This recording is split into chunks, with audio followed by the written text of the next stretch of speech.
Shalom. All praises, honor, and glorification unto our power. Call Halaim La Allahayna wa Yahweh Ba'Shem Yahushai Ba'Shem Rakak Wadash. Double honors unto the elders and apostles of Great Millstone. Salutations as well as health and wellness unto the hopeful elect of Yahweh Ba'Shem Yahushai scattered across the earth.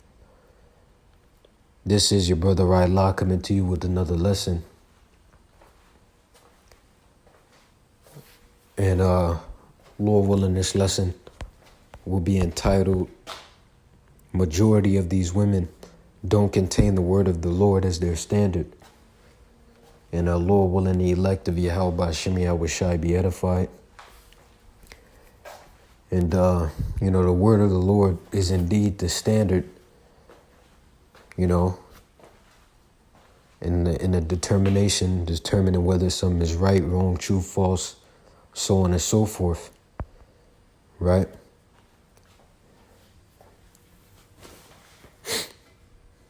Right, that's the true moral standard. But I have this clip that I want to play, and then Lord willing, I'll get some scriptures. So let's get right into it.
So you see this shit, man. So you had this, what sounds like a Jake. And, he was spitting game or whatever to a woman which happened to have a man. Now, once you find out a woman has a man, you cut off there should be no more interactions with her. Of course, if because you may have a job where, you may be doing something in a group or something, well, you use wisdom. But ultimately, when you find out a woman has a man, that's it, man. And that should be the first thing that you ask a woman when you do approach her. Hey, how you doing? Are you single? Because if she's not single, then there's nothing fucking else to know, man. But see, these niggas out here, a lot of them don't contain the word of the Lord as their standard. Well, let me be more articulate. These niggas out here don't contain the word of the Lord as their standard. Because the nigga doesn't contain the word of the Lord as his standard. He's a nigga. He's a beast. Right?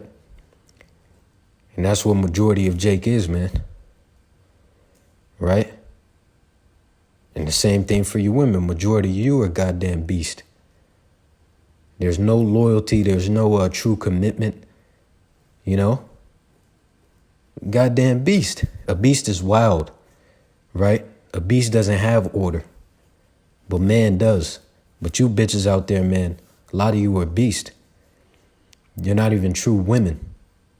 Right? If you're a feminist, you're a goddamn beast. And you're a bitch too at that. Right? You're a feminist, okay. You're a fucking beast, man. And the Lord's gonna kill you. He's gonna destroy you. Fucking feminist. Please. Right? But you saw it. And you wicked niggas too. You heard what he said. He said, he said something like, he's locked up. You might as well give me your number anyway. Basically bypassing the fact he's crossing a territory line. right? Because for the most part, men are territorial, or at least they're supposed to be. Right? You got pussies out here, right? But real men are territorial. And the woman is indeed a possession. So if a woman has a husband, well, she belongs to her husband. And belong as in she's that man's property. So when you try and take somebody's shit, what the hell do you think is going to happen? Right? That's why the scriptures tell you, for rage is the jealousy of a man, and he will not spare in the day of vengeance. No, fury is the rage of a man. Or it may be furious. Hold on. Let me see. Furious.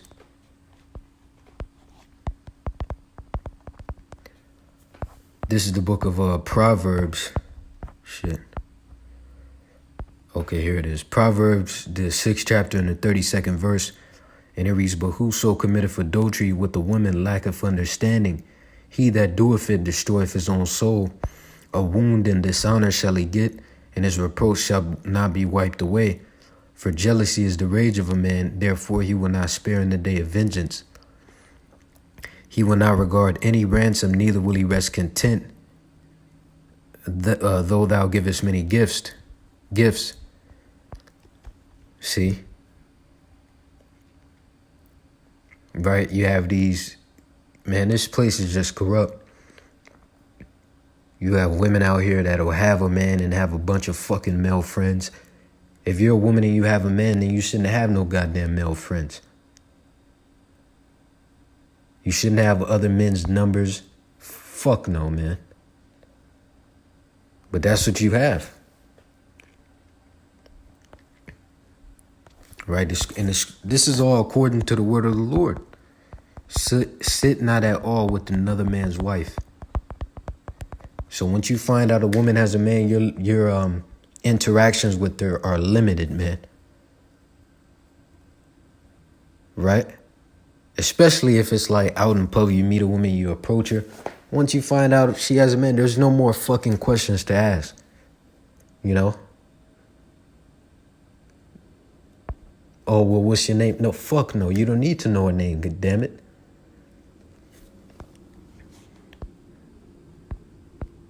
The hell do you need to know her name for? But you had this shit out here, and Jake is gonna fuck around and get himself killed. Because you have men out here that don't play that shit, man. Ecclesiasticus 9:9, "Sit not at all with another man's wife, nor sit down with her in thine arms, and spend not thy money with her at the wine, lest thine heart incline unto her, and so through thy desire thou fall into destruction." You know?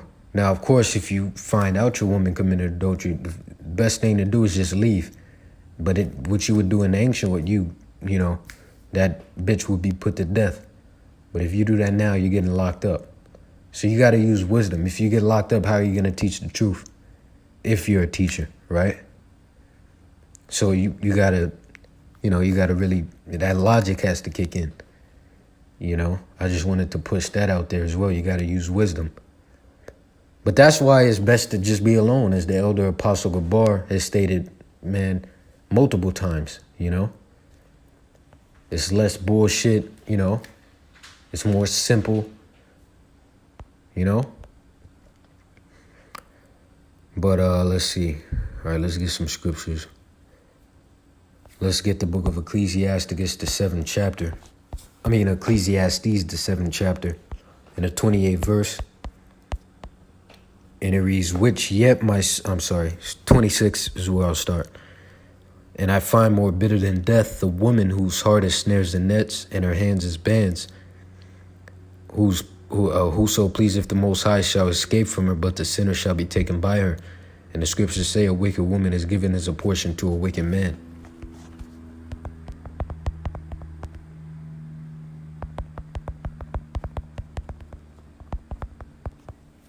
Ecclesiasticus 26 and 23, and it reads, "A wicked woman is given as a portion to a wicked man, but a godly woman is given to him that feareth the Lord."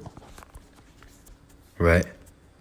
Now, verse 27. And see, when it says snares, nets, hands as bands, those are elements of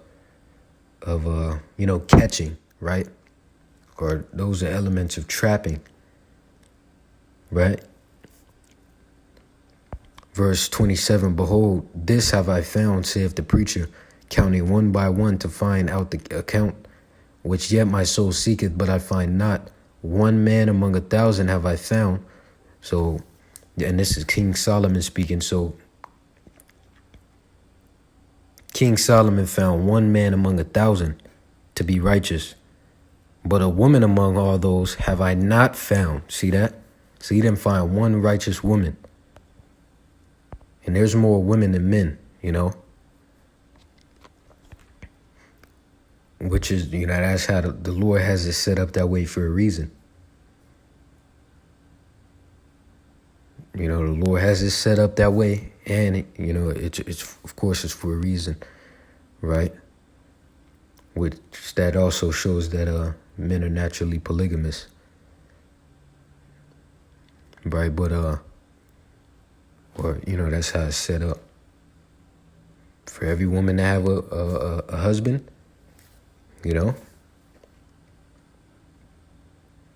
But let's see.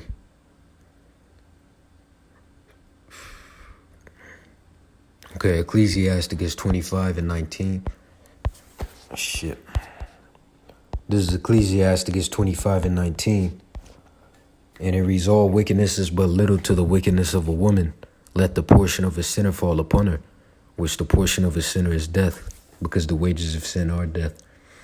Which you have, those that sin ignorantly, right, carelessly, or without thought, or, so on and so forth.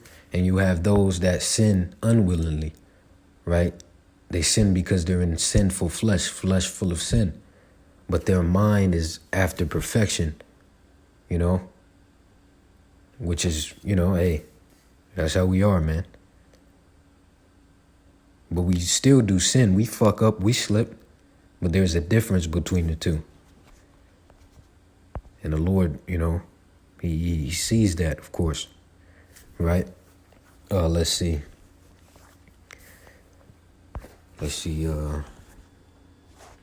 I know it's another one. Let me get Leviticus, the 20th chapter and the 10th verse. And it reads, and the man that committeth adultery with another man's wife, even he that committeth adultery with his neighbor's wife, the adulterer and the adulteress, the man and the woman, shall surely be put to death. It's another one. I believe it's Proverbs 6th chapter, 23.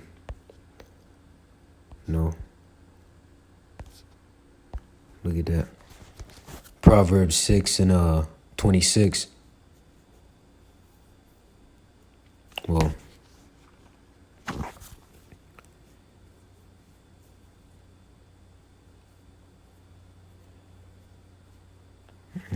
never mind. But it's another one. Proverbs.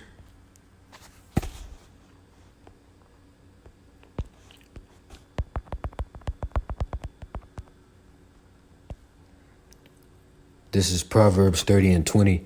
And it reads, such is the way of an adulterous woman. She eateth and wipeth her mouth and saith, I have done no wickedness. Let's see, open her quiver. This is Ecclesiasticus 26 and 11. And it reads, watch over an impudent, the word impudent meaning unwise, eye, and marvel not if she trespass against thee, meaning don't be surprised. And that's another thing, man. It will behoove you to not have such of an high expectation regarding women. Because, most of the time that expectation isn't going to be met. You're going to be disappointed, right? Verse 12, she will open her mouth as a thirsty traveler when he have found a fountain, and drink of every water near her. By every hedge will she sit down and open her quiver against every arrow. Which a quiver is a hole, right? A quiver is something that something goes into. An arrow is something that pierces something, right? So the arrow goes in, and the quiver is the one receiving. So you know what that's talking about. The quiver is talking about the hoo-ha, right?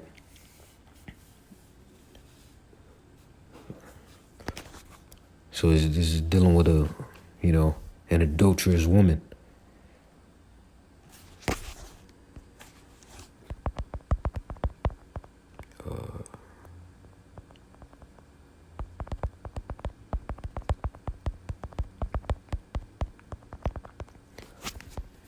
This is the book of Ecclesiasticus 23 and 18. And it reads, a man that breaketh wedlock, saying thus in his heart, meaning mind, who seeth me? I am compassed about with darkness, the walls cover me, and nobody seeth me. What need I to fear? The Most High will not remember my sins. Such a man only feareth the eyes of men, and knoweth not that the eyes of the Lord are 10,000 times brighter than the sun, beholding all the ways of men and considering the most secret parts. So the Lord sees everything, man. And the eyes of the Lord are the angels, keeping the record, right, of the things that take place on the earth. Verse 20, he knew all things wherever they were created. So also after they were perfected, he looked upon them all. This man shall be punished in the streets of the city, and where he suspecteth not, he shall be taken. Thus shall it go also with the wife that leaveth her husband, and bringeth in an heir by another. For first she have disobeyed the law of the Most High, and secondly she have trespassed against her own husband, and thirdly she have played the whore in adultery, and brought children by another man. She shall be brought out into the congregation, and inquisition, meaning examination, shall be made of her children. Her children shall not take root, and her branches shall bring forth no fruit. She shall leave her memory to be cursed, and her reproach shall not be blotted out. And they that remain shall know that there is nothing better than the fear of the Lord.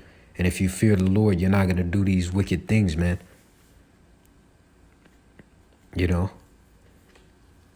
Because I did a video a while back. The fear of the Lord influences your actions. If you fear the Lord, if you do something, displeasing in the Lord's eyes, then you're going to piss off the Lord. And if you piss off the Lord, it's possible that the Lord clips you, right? Clip meaning kills, right? Takes you out, right? So, especially something like this, man. Adultery, that's a sin unto death, right? Verse 27 again. And they that remain shall know that there is nothing better than the fear of the Lord, and that there is nothing sweeter than to take heed unto the commandments of the Lord.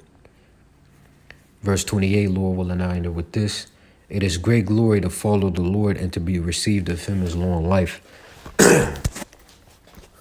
So with that, Lord willing, you were edified. Once again and forever, all praises, honor, and glorification unto our mighty, marvelous, and merciful power. Call Halaim La, Yahweh, Ba'ashem Yahushai, Ba'ashem Rukakudash. Double honors unto the elders and apostles of Great Millstone. Salutations as well as health and wellness unto the hopeful elect of Yahweh Ba'ashem Yahushai scattered across the earth. See you in the next lesson. Lord willing, Wa Yahweh Ba'ashem Yahushai Babakasha Ababa. Let me make sure I said it. Double honors unto the elders and apostles of Great Millstone once again. See you in the next lesson, Lord willing. Shalom. Keep pushing and stay sharp.